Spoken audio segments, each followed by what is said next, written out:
So ako po si Francis Struggle. Struggle is marami pong antas na pangyayari sa ating buhay.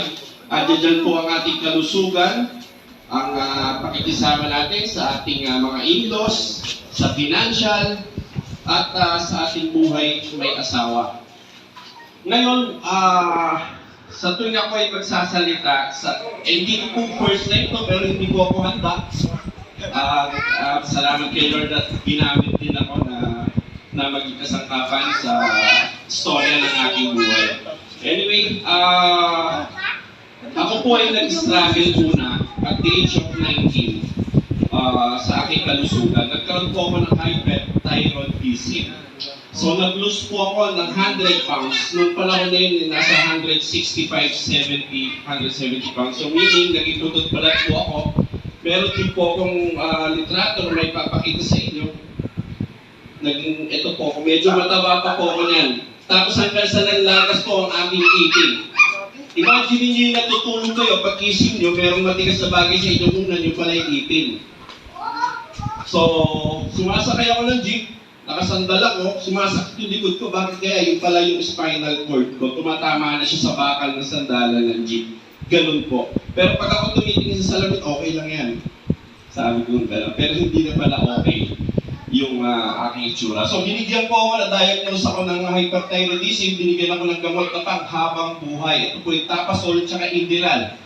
Damage na rin po ang aking puso at naranasan ko na rin pong itakbo sa ospital nang hindi humihinga. Tumutulo na yung mga likido sa aking butas na sa ilong, sa bibig. And sa tulong ni Lord, napakabuti ng Diyos dahil nawalan po ako ng pera pang-suporta sa paggagamot sa aking karamdaman. Hanggang sa naitigil ito dahil kailangan unahin yung mga pangangailangan ng bata. Napakabuti ng Diyos dahil ito po'y biglang nawala. Himala po siyang nawala. Thank you, Lord. At noong time na yun, ako po ay OFW. So, nagkaroon ako ng hyperthyroidism, hindi na ako makaalis, pero meron akong re-entry. Kasi vacation na po ako for 2 months. Naalala ko nung umuwi ako, laban ni Manny Pacquiao. Manonood ako ng boxing habang umiinom ng San Miguel Light, di ba? Pero hindi po nagkaganon dahil pumakbo agad kami sa lasal. Noong oras na yun, 17,500 binayaran namin hanggang sa hindi ko na na-enjoy yung bakasyon ko at nakapag-desisyon kami na mag-stay na lang ako dito dahil pag dito, meron akong pamilya na kaya tutulong sa akin. Ngunit, ang usapin po sa financial ay napakalaking dagok sa ating buhay may pamilya. Nandiyan yung nahusgahan tayo at lalong-lalo na ng mga in-laws natin, mga biyanan, na ako'y sanay kumita ng pera hanggang sa nanghihingi na lang ako. At minsan niya napagtataguan ng gardenia. Doon na po naging masahol ang lahat. Natuto po akong magsugal, lahat babae. ABS-CBN po, member po ako ng ABS-CBN. Nasa inyo na po yun lahat yung pag-iisip niyo kung ano po yung mga kasama doon. Pero lahat po yun sinasok ko. Alak. Okay.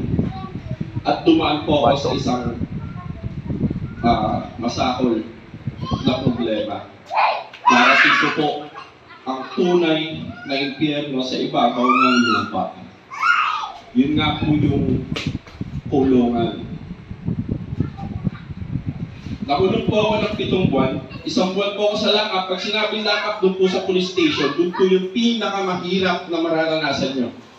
Yung lock-up. Kuya. At 1 buwan po ako doon. Araw-araw ako binibisita ng aking asawa. Tapos nalipat ako ng BJMP Imus. 7 months po ako doon. Ang hatol po sa akin ay 3 taon na pagkakatulong. Nagkaroon ako ng siyang napigsa. Sa lahat ng pati ng aking katawan, napakasakit. At natulog po ako ng 3. Nag-stay po ako doon ng 9 na araw na hindi dumudumi. At natutulog na nakatayo. Galing po ako sa dissenting pamilya. Tanging tanong ko kay Lord, bakit kailangan mong iparanas sa akin to? Yung makakatabi ko sa pagtulog, rapist, kaedad pa ng anak kong babaeng nirate niya, holdapper, dalawa, kidnapper, at kung ano-ano pa, adik. Ang tawag namin, pre. May katanungan ako sa Panginoon na pag nasa lubong ko ba ito sa labas, sa laya, matatawag ko ba itong naging kaibigan ko o pre? Sabi ko, Lord, bakit niyo ko pinabayaan na makasama yung mga ganang klaseng tao? Napakahirap kasi sa paglabas mo, hindi mo na alam kung ano yung babalikan mo eh. Sa hanap buhay, sa miyembro ng iyong pamilya, lalo-lalo na sa asawa mo, na araw-araw dumadalaw sa akin, kinukulit ng ilang kapulisan. Nandito yun yung sabihin na nating harassment. Salamat sa aking asawa dahil patuloy siyang lumalaban, nakakapit sa akin. Tapos alam niyo, that time nung nasa BJMP ako, ang binabayaran namin sa tulugan ko, kasi BAP po ako, 2,500 weekly. Wala pa po yung daily allowance ko. Nakapangutang kami sa bangko ng higit 100,000. Maraming nawala sa aming pera. Si mga nakuha sa aking bagay, mga relo, alahas, at kung ano pa, hindi na bumalik. Yung motor ko bumalik. Di ko alam nung... ito pala, sorry. Nung gumawa ng maganda si Lord sa aking buhay, sa hatol na 3 taon ay naging 7 buwan. Hindi ko inaasahan na tatawagin ng aking pangalan na Francis microphone ng buong BJMP. Francis Cruz, laya ka na. In 5 seconds, kailangan makalabas ka sa rehas. Thank you, my Lord. Itong buwan, tunay ngang himala ang pagkilo si Lord sa aking buhay. At nung ako'y lumabas, sasakay ako ng jeep, para kang ignorante, na takot sa tao, takot sa bawat pagkilos,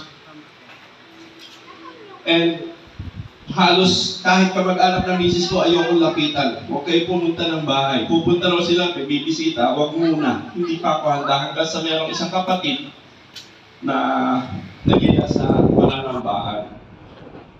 At sumama ako. Hindi pa ganun yung faith ko kay Lord na kasi parang aminin natin, lalaki tayo, laki kong tao, magpapalakpak ka, sasayaw ka, tataas mo yung kamay sa parang papuri. Hindi po ako ganon. Kumbaga pumapasok sa tenga ko, lumalabas sa kabila. Hanggang sa nagtuloy-tuloy lang ako at naramdaman ko ang kabutihan ng Diyos. Dahil natambakan ako ng utang after yung pangyayaring yun. Pero sa isang iglap, dumalo na si Lord na wala ang lahat. At binigyan ako ng bagong pagkakakitaan. At muli nakabangon po sa buhay. At ngayon, namumuhay po kami mag-asawa sa kabutihan ni Lord. Pangatlong beses ko na po pinakasalan ng aking asawa. Wow! Tapos salamat sa kanya talaga. At meron na naman po kami biyaya na bagong miyembro ng aming pamilya. Meron po akong baby. At ngayon, sa inyong harapan, ako po ay walang trabaho. Ako po ay house husband. Dati, nakikipag-compete ako sa misis ko. Kailangan mas malaki ang kita ko sa asawa ko. Pero napakalaking kamalian po yun. Ako po tumatanggap, nagiging masaya na ako ngayon sa 50 pesos na kita sa isang araw. Gumagawa po ako ng relo. Dati, nung gumagawa ako ng relo, dyan sa postal, mahina ng 3,000 sa isang araw. Yung pera na yun, iisipin mo sa magagastusin eh. Sa masama din, sa masama. Sa masama rin siya napupunta. Pero ngayon, na-appreciate ko na yung 50 pesos. Yun yung biyaya ni Lord na umiikot sa aming pamilya. So, mga kapatid, ako po ay miyembro ng kalalakihan noong mga nakaraang taon, regular po akong attendee, pero ako po ay humingi ng kapatawaran dahil sinasabi ko nga kanina, meron akong baby at ako nakatoka. Ngunit, tayo po ay magkakasama pa rin sa pananampalataya kay Lord. Salamat po sa inyong imbitasyon. Ako po ulit si Francis Cruz Struggles. Papuri sa Diyos. Thank you, thank you. Hindi ko